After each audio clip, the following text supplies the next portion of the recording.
14 থেকে 15 বছর এই ইউরোপ যাওয়ার জন্য সে কঠোর পরিশ্রমের মাধ্যমে কিন্তু সে গত কয়েকদিন আগে তার পাসপোর্টের ভিসাটা গেইন করতে পারছে।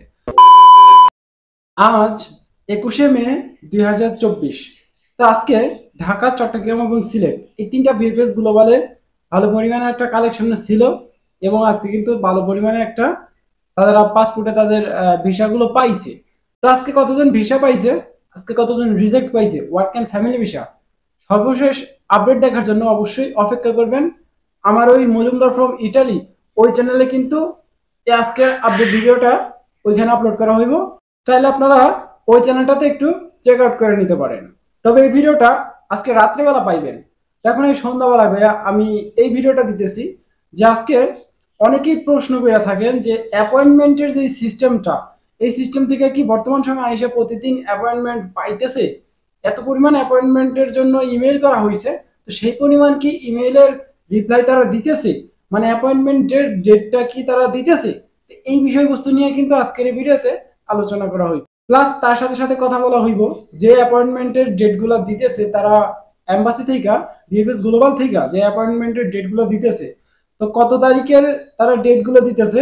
নতুন যারা অ্যাপ্লাই করা ছিল সার্ভার খোলার সাথে সাথেই যারা 31 তারিখের থেকে ইমেল শুরু করছেন এম্বাসিতে, বিএফএস গ্লোবালে যারা ইমেল সেন্ড করছেন, তো এখনো পর্যন্ত তারা কেন পাইতেছেন না, কবে পাওয়ার সম্ভাবনা আছে, ইন ডিটেলস আজকে ভিডিওতে আলোচনা করা হইব। আশা করতেছি ভিডিওটা একটু স্কিপ করবেন না। তো চলেন বেশি কথা না বাড়িয়ে আজকের এই ভিডিওটা শুরু করা যাক।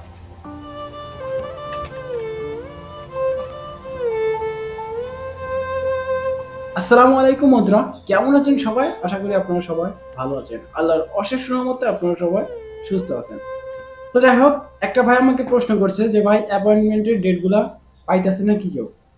তো দেখেন, এটা নিয়ে এখন খুবই সমালোচনা চলতেছে। মিডিয়া বলেন, বিএফএস গ্লোবালের সামনে বলেন, যেইখানেই যাইবেন এই বিষয়টা নিয়ে পত্র পত্রিকায় কিন্তু বিশেষভাবে তারা আলোচনার কিন্তু ঝড় তুলে ফেলছে। তো দেখেন, আজকে সকালে যদি খেয়াল করে দেখবেন, যারা বিএফএস গ্লোবালের সামনে গেছেন আজকে 21 তারিখ, সেখানে যারা আপনারা হয়তো দেখতে পাচ্ছেন যে প্রচুর পরিমাণে কিন্তু সাংবাদিক ওখানে ভিড় করে রয়েছে। কেন ভিড় করে রয়েছে? সাধারণ মানুষের এই সমস্যাগুলো তারা ভিডিওর মাধ্যমে, তারা তাদের চ্যানেলে, তাদের সংবাদ মাধ্যমে কিন্তু তুলে ধরতেছে। এই যে অ্যাপয়েন্টমেন্ট গুলো পাইতেছে না, তারা এই যে নতুন সিস্টেম করছে, তো এই নতুন সিস্টেম করার পরেও এখনো পর্যন্ত অনেকেই কিন্তু এই অ্যাপয়েন্টমেন্ট সিস্টেমের ভোগান্তি শিকার হইতেছে। হ্যাঁ, এখন অনেকেই বলতে পারেন যে আমার কাগজ হয়তোবা ফেক, তার জন্য হয়তোবা আমাকে ইমেল দেওয়া হইতেছে না। ভাই, বিষয়টা ঠিক একদমই এরকম না যে আপনার কাগজ ফেক বলে আপনাকে মেসেজ দিতেছে না, রিপ্লাই দিতেছে না, বিএফএস গ্লোবাল থেকে আপনাকে কোনো ইমেল করতেছে না। বিষয়টা ঠিক এরকম না। বিষয়টা কিরকম আমি একটু আপনাদেরকে জানানোর চেষ্টা করি। দেখেন, আপনি যখন ইমেলটা করছেন, ধরেন 31 তারিখে যে অ্যাপয়েন্টমেন্টের স্লটটা খোলা হইলো, ইমেল করে নিতে পারবেন অ্যাপয়েন্টমেন্টের ডেটগুলো খোলা হইলো, তো সেইখান থেকে ধইরা আজকে মে মাসের 21 তারিখ এই পর্যন্ত ভালো পরিমাণে কিন্তু এম্বাসিতে ইমেলগুলো সেন্ড হয়েছে। তো এর ভিতরে দেখা গেছে খুবই অল্প পরিমাণে কাগজ কিন্তু তারা রিপ্লাই দিছে, মানে অ্যাপয়েন্টমেন্টের ডেটগুলো দিছে। তো প্রতিদিন অ্যাপয়েন্টমেন্ট দিতেছে এটা সঠিক, কারণ আজকে সকালবেলাও অনেকে আমাকে এসএমএস করছে যে ভাই আজকে তো অ্যাপয়েন্টমেন্টের ডেটটা পাইছি, কেউ পাইছে জুন মাসে, কেউ পাইছে জুলাই মাসে, তো এখন আমার ভিসা হওয়ার সম্ভাবনা কেমন আছে?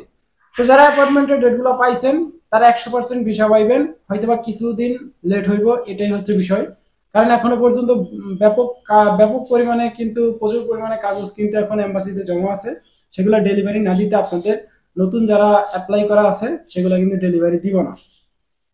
তো যাই হোক, সেটা বলছিলাম। এখন আপনারা অনেকে বিভ্রান্ত হয়ে যান, যারা এসএমএস পান নাই, যারা পাইতেছে তারা তো পাইতেছে, যারা পান নাই তারা ভাবতেছেন যে আমার আর হইব না, আমার ভাগ্য খারাপ। তো দেখেন, বিষয়টা এরকম না।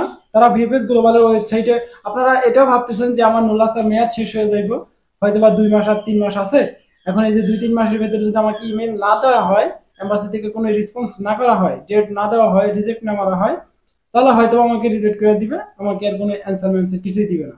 তো বিষয়টা ঠিক এরকম না। দেখেন, তারা গতকাল একটা ভিএফএস গ্লোবালের অফিসিয়াল ওয়েবসাইটে তারা একটা আপডেট দিছে যে আপনার নুল্লাস্তা যখন আপনি অ্যাপয়েন্টমেন্টের জন্য সেন্ড করবেন, আপনার নুল্লাস্তার নাম্বার, নাম, ঠিকানা, পাসপোর্ট নাম্বার, নুল্লাস্তা নাম্বার, যেটাকে প্রোটোকল নাম্বার বলা হয়। তো ওই নাম্বার যখন দিয়ে আপনি সেন্ড করবেন, তখন তারা কি করবে, হয়তোবা কিছুদিন লেট হইব, চেকিং করবে। চেকিং করার পরে তারা কি করবে, যদি তারা অনলাইন খুঁজে না পায়, সে প্রোটোকল নাম্বার নুল্লাস্তা যদি অনলাইন না খুঁজে পায়, তাহলে আপনাকে তৎক্ষণাৎ কিন্তু ইমেল দিয়ে জানাই দিব যে আপনি তার সাথে কন্ট্যাক্ট করেন, যার মাধ্যমে আপনি কাগজগুলো উঠাইছেন।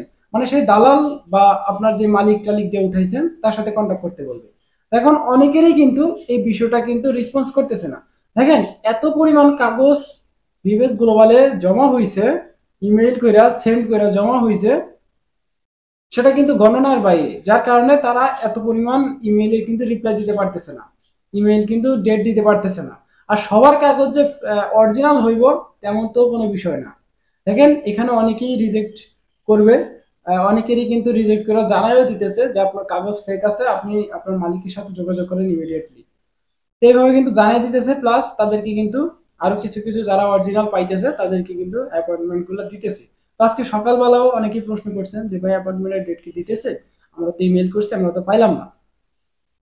তো ভাই তাদেরকে বলতেছি, গতকালও ইমেইল পাইছে, অ্যাপয়েন্টমেন্টের ডেট পাইছে, আজকে অ্যাপয়েন্টমেন্টের ডেট পাইছে, প্রতিনিয়ত কিন্তু অ্যাপয়েন্টমেন্টের ডেটগুলো দিতেছে, বিবিএস থেকে কিন্তু দিতেছে, কিন্তু খুবই সামান্য পরিমাণ। তবে এটা নিয়ে এখন সংবাদ মাধ্যম কালের কণ্ঠ, চ্যানেল 24, তারপরে আরো অনেক চ্যানেল আছে, পত্রপত্রিকা আছে, তারা কাজ করতেছে এই বিষয়টাকে যতদূর সম্ভব পারা যায় খুব শীঘ্রই কিন্তু একটা সমাধানে আনার চেষ্টা করতেছে সেই টিভি চ্যানেলগুলা। এখন দেখা যাক, এখন আমরা যদি একটু এগিয়ে আসি তাহলে অবশ্যই এটা সম্ভব হবে। আচ্ছা যাই হোক, এই ছিল কিন্তু বিএফএস গ্লোবালের সর্বশেষ একটা আপডেট। তারা গতকাল আপডেটটা দিছে যে নুল্লাস্তার নাম্বার যদি আপনি একবার ইমেইলে সেন্ড করেন, যদি আপনার 2 মাস 3 মাস মেয়াদও থাকে, যদি ওই মেয়াদ চলেও যায়, তারা যদি এখনো পর্যন্ত রেসপন্স না করে, তারপরে কিন্তু আপনাকে অ্যাপয়েন্টমেন্টের ডেটটা দেওয়া হইব, আপনি জমা দিলে ভিসাটাও পাওয়া যাবেন। তো মূলত বিষয়টাই হচ্ছে এরকম, এটা নিয়ে অনেকে ভয় থাকতেন। তো এটা নিয়ে ভয় পাওয়ার কোনো টেনশন নাই। হয়তোবা আপনি নুল্লাস্তার মেয়াদ থাকার 1 মাস আগে ইমেল করছেন অ্যাপয়েন্টমেন্টের জন্য, এখনো পর্যন্ত কোনো খবর পাইতেছেন না। তো তাদেরকেই বলতেছি, টেনশন করার কোনো কারণ নেই, খুব শীঘ্রই আপনারা ইমেল পাইবেন। দেখা গেছে কিছুদিন লেট হইতে পারে। এখন তারা কোনো ওয়েবসাইটে, তারা কোনো লিঙ্কে কিন্তু কোনো সময়সীমা তারা উল্লেখ করে নাই যে এতদিনের ভিতরে পাইবেন, কিন্তু আপনাদেরকে ধৈর্য ধারণ করার সাপোর্টটা কিন্তু দিতেছে, কারণ ধৈর্য না ধরলে পাইবেন না ভাই। আপনি কিন্তু ইউরোপ কান্ট্রিতে কখনোই ঢুকতে পারবেন না যদি ধৈর্য না ধরেন। দেখেন এমনও নিউজ আছে আমার কাছে, একটা মানুষ কতবার রিজেক্ট খাওয়ার পর আবার অ্যাপ্লাই করে। আজকে থেকে প্রায় 10 থেকে 12 বছর আগে থেকে সে ইউরোপ যাওয়ার চেষ্টা করতেছে, কিন্তু কিছুতেই সে সফল হইতেছে না।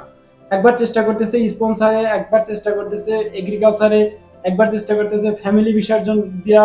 তো কিছুতেই যখন কিছুতে হইতেছে না, এই 23 সালে আইসা 22 সালের কোটায় কিন্তু সে স্পন্সারে জমা করা ছিল, সরি এগ্রিকালচারে জমা করা ছিল। তো প্রায় দীর্ঘ 14 থেকে 15 মাস, এই 14 থেকে 15 বছর এই ইউরোপ যাওয়ার জন্য সে কঠোর পরিশ্রমের মাধ্যমে কিন্তু সে গত কয়েকদিন আগে তার পাসপোর্টে ভিসাটা গেইন করতে পারছে। তো এটাই বলছিলাম ভাই, ইউরোপ যদি যাইতেই চান তাহলে অবশ্যই অপেক্ষা করবেন।